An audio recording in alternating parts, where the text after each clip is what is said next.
Good morning, everyone. And thank you for the introduction, Charlie, and for the opportunity to provide opening remarks for this year's Society of American Military Engineers Small Business Conference. I would like to recognize my colleagues and also very good friends, Lieutenant General Scott Spellman and Major General retired Mike Weir, and our South Atlantic Division Corps of Engineers for the Western Hemisphere, Brigadier General Dan Hibner. I really appreciate the chance to share my perspective on today's opportunities and also the complex challenges impacting the democracies not only in the Western Hemisphere, but also democracies across the globe. This is a call to action to bring Team USA's instruments of national power together to assist partner nations in the Americas to develop and apply spearhead innovative solutions to make the Americas, in which we all live, more secure and to overcome the complex challenges they are facing. You here today are all part of the solution. Since the Society of American Military Engineers founding in 1920, SAME has been dedicated to patriotism and national security.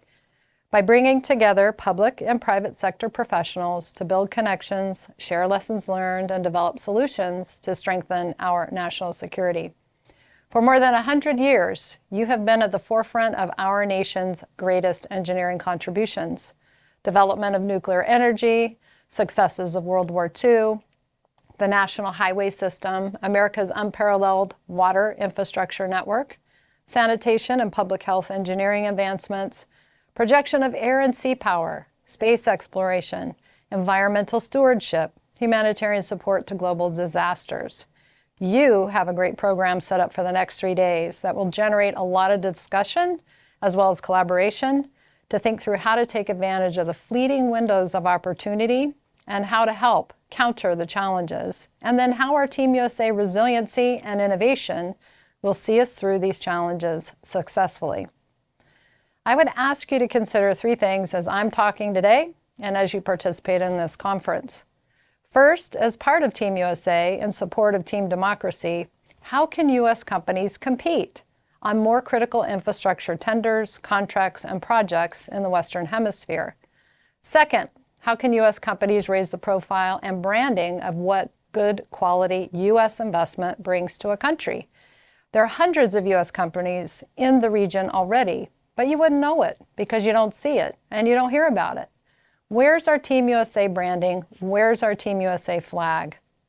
Last, how do you apply your expertise to help resolve some of these challenges that not only affect Latin America and the Caribbean, but also the United States and our national security? So what is United States Southern Command and what do we do? Well, the Department of Defense divides the globe into 6 geographic combatant commands. Each of the 6 commands are aligned to the regions of Europe, Asia, Africa, North America, South America, and the Middle East.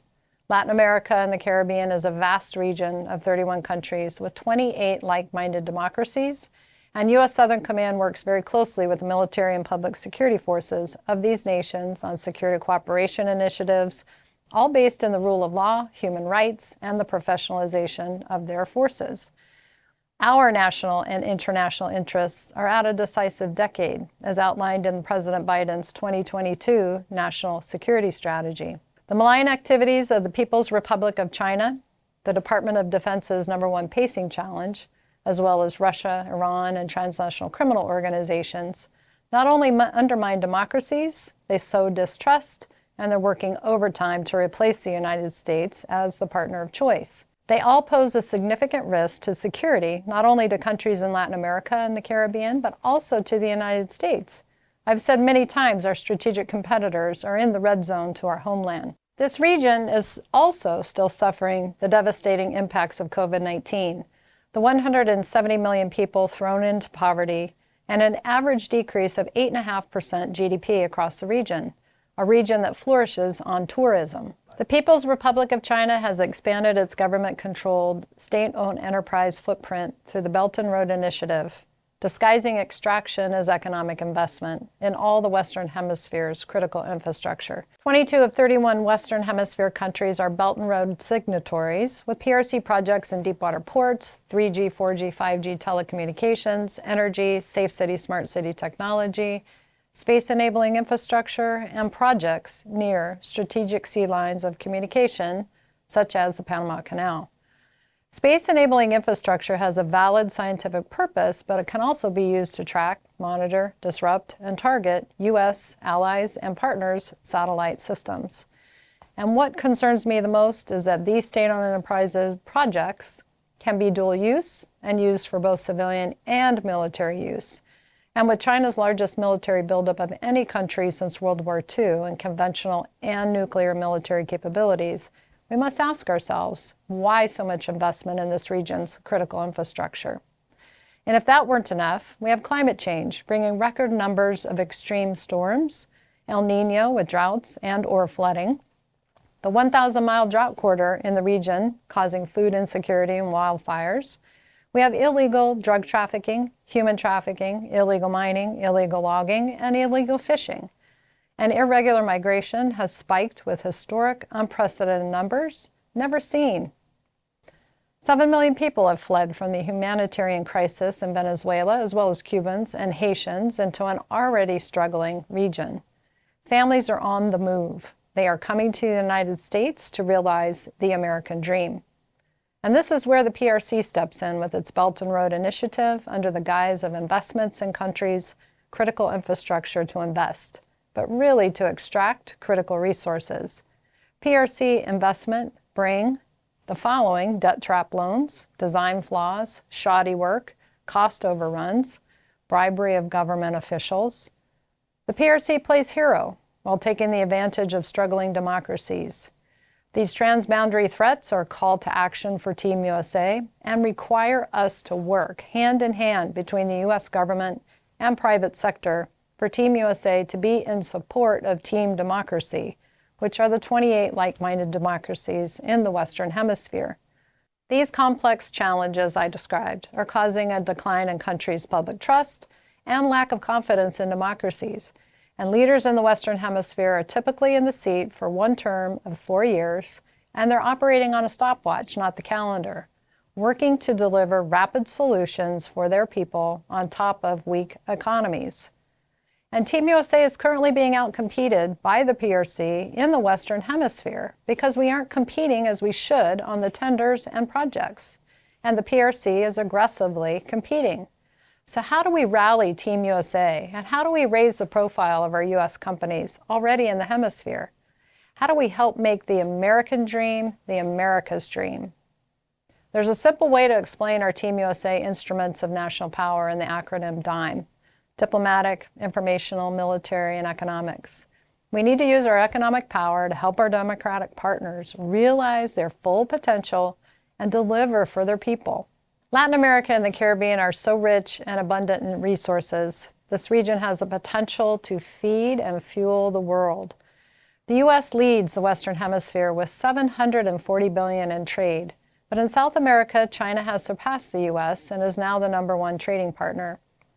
60% of the world's lithium is in the lithium triangle of Argentina, Chile, and Bolivia. Greater than 25% of the world's high and medium potential farmland is in the Western Hemisphere. Over 50% of the world's soy already comes from this region. The Amazon serves as the lungs of the world. The biodiversity is huge. Light sweet crude discovered off of Guyana is the fastest growing economy in the world for the next 5 years at 25% GDP per year. Rare earth metals, gold and copper. By 2028, Latin America and the Caribbean will account for 25% of global agriculture and fishery exports. The bottom line, this region matters, and proximity matters. What happens in this region directly impacts our homeland, and economic investment is our strongest instrument of national power for Team USA in the Western Hemisphere. United States direct foreign investment into Latin America and the Caribbean in 2022 was $224 billion, 55% higher than in 2021, and not seen since 2013, these type of numbers. There are over 800 U.S. companies in Colombia. There are over 200 U.S. companies in Panama.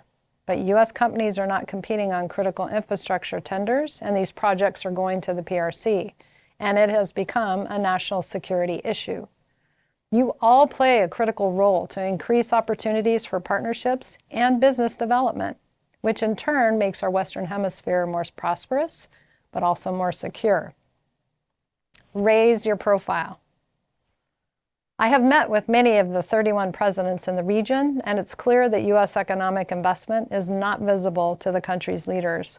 And because of that, the lack of support when they ask for it, and the lack of high-level leaders visiting, they feel like Team USA has ignored them. And because they think we're not there for them, then they're forced to look elsewhere for economic support. As a result, I went to see Secretary of State Blinken and asked for his assistance on raising the profile of our U.S. companies in the Western Hemisphere and branding Team USA, and he agreed. I also went to see Secretary of Commerce Gina Raimondo and asked for her support as well, and she also agreed. I've been to the Inter-American Development Bank and the Development of Finance Corporation to partner. I've traveled with Secretary Raimondo to Panama in late July, the day after President Biden announced Panama and Costa Rica as 2 of the 7 countries the U.S. will partner with on semiconductor supply chain. During that visit, she coined the phrase, "Economic security is national security." Last week, I participated in the American Chamber of Commerce Latin American Conference and opened the conference with a fireside chat with Secretary Raimondo. I also met with multiple CEOs and ambassadors from the region. And what we all agreed upon is that we must raise the profile of the U.S. companies in the region. We have to talk about the importance of what quality U.S. investment does, that U.S. businesses carry with it several outcompete advantages that are inherently democratic. Respect for the rule of law, protection of intellectual property, strong anti-corruption measures, adherence to international labor standards, hiring of local workers, adherence to international environmental standards, workplace diversity, and the promotion of women. Team USA can and must do better to bring quality U.S. investment to the forefront. Team USA has all instruments of national power working, but we need to bring them together in a coordinated fashion. We must be competitive, be protective, and raise the profile by messaging the great work of Team USA in support of team democracy. I'm so glad that each of you are here today and have prioritized this conference. Your presence demonstrates the power of partnership. This is a prime opportunity for you to build relationships, collaborate on outcompete strategies, and implement innovative solutions to meet our difficult challenges. Thank you for being here. My pleasure to speak to you today, and enjoy San Antonio.